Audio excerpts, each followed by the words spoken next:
Hey everybody, it's Evan Grant from D Magazine's Inside Corner, along with the faceless mighty MJH, who's now finally lending a face to the name. And sadly, we're not actually at the corner right now. We're kind of in the hole here at the Frisco ballpark, deep in the grass between third and second base.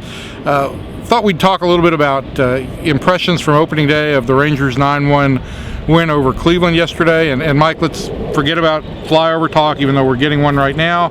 And let's no first pitch talk, no red uniform talk, but give me your impressions as we get buzzed yet again by a John Deere tractor about what was the lasting impression from yesterday. For me, I think it was that the defense is going to improve the pitching, not just in the run prevention area, but it actually, in talking to Kevin Millwood after the game, there's a real sense of confidence in the pitching staff that if they just throw strikes, plays are going to get made behind them, and I think that's going to help them work quicker, avoid walks, stop pussyfooting around, and attack the strike zone, and that was real clear yesterday. Well, you know, if you go back, the play that Elvis Andrus made up the middle, and then the two grounders that Michael Young fielded and threw on the run, the slow rollers, if those three plays don't get made yesterday, does Kevin Millwood go 7 innings? What happens? You know, yeah, not a chance. And they're right back where they were all year last year, where, you know, maybe he's out after 5 at that point. So, you know, I think Baseball Prospectus and John Dewan thought maybe this shift in defense was going to improve the Rangers' run prevention by about 30 this year, and I think we might have seen 2 or 3 yesterday. But the other thing for me that was, and it's kind of an overall impression, was that everything that seemed to be a question going into this season, the Rangers got kind of tested on immediately, whether it was Millwood's conditioning, how the bullpen would operate, Elvis's play, Michael's play at third base, handling a left-handed pitcher. Every one of those things came up, and it seemed like the Rangers had, at least for a day, positive answers. Yeah, and another one that you can throw on there is, you know, Jared Saltalamacchi becoming a legitimate catcher. I mean, he looked every inch of a legitimate catcher yesterday, and I really, after watching him all year last year, never thought I'd see that much improvement ever, much less in this short amount of time. So that adds to it. And I should mention, you know, in several interviews and several things that we've written on the blog, we've talked about how hard a time Salty had against left-handed pitching last year. Hit 158 against him, but it was his 2-out single that got the Rangers on the board against Cliff Lee yesterday. So that was also kind of a nice first impression for him against a lefty. It was, and you know, when we saw the lineup, we thought, well, you're coming out against one of the toughest lefties in baseball, and they went with Blaylock instead of Andrew Jones. They went with Salty instead of Teagarden, and kudos to Ron Washington, whether that was just a gut instinct or whatever the case may be, it paid off. I think that Salty will get the bulk of his rest time against lefties. The same thing goes for Blaylock. But I do think that it was important for Ron to kind of tell everybody in that clubhouse that we're not, even though it may be billed as a platoon by the media, this is not a strict platoon. Yeah. And that wasn't a question, I guess it was just a broad statement. But again, I think that's important, though, that every player in that roster basically is going to be prepared to play any given day. There aren't going to be days where they know, oh, I don't have a chance to contribute today. Everybody in that clubhouse felt like they have a chance to contribute in any given game.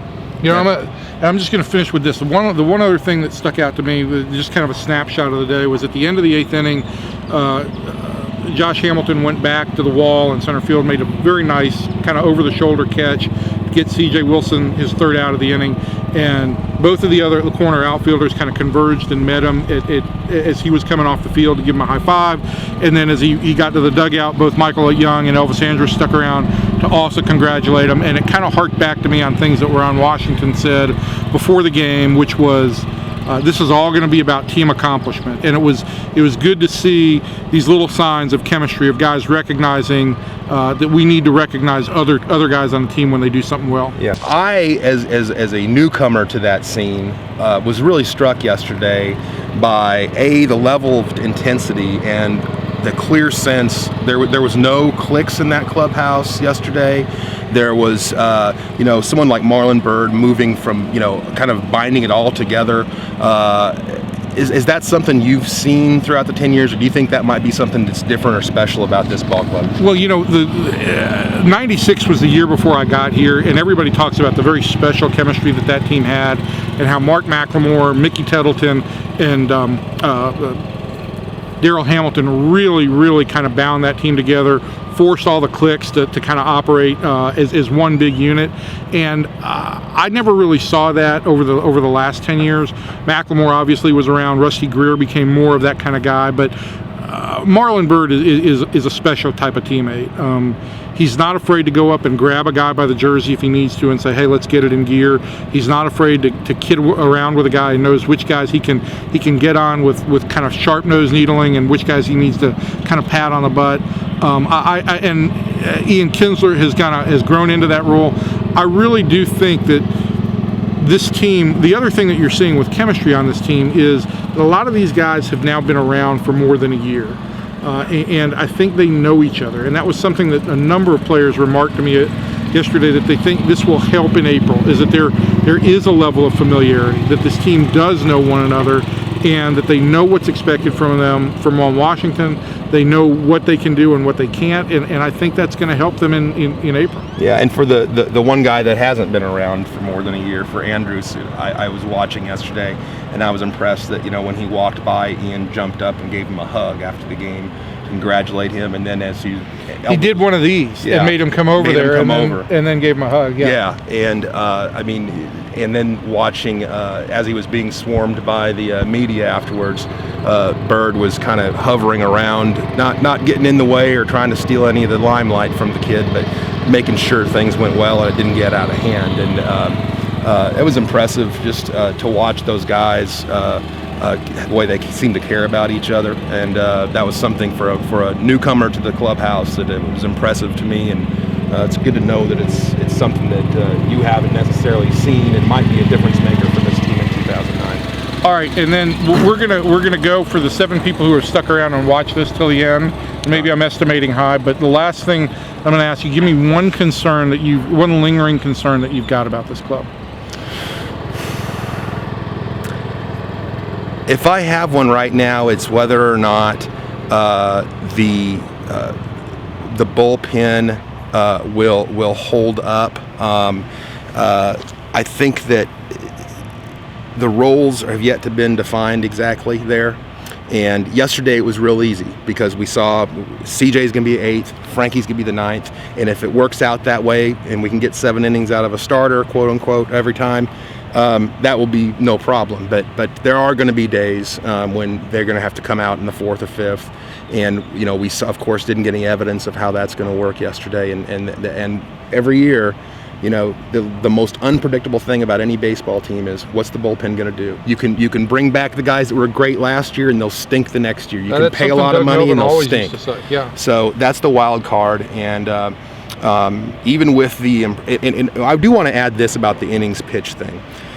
People give Nolan Ryan all the credit for this in the conditioning, and I guess that makes it possible. But if you look at Mike Maddox's record when he was in Milwaukee, he ran out guys that were going 220, 220, 200, multiple guys every year. I mean, he believes in riding the starter as hard as he can. So between the conditioning program, Nolan Ryan's influence, we should not lose focus of the fact that Mike Maddox is going to coach this way. He's always coached this way, and you can expect guys, pitchers, starters, to go out there and go 6+, 7 innings over and over and over again. Well, I really agree with all that. I agree with the concern being in the bullpen and how roles will develop.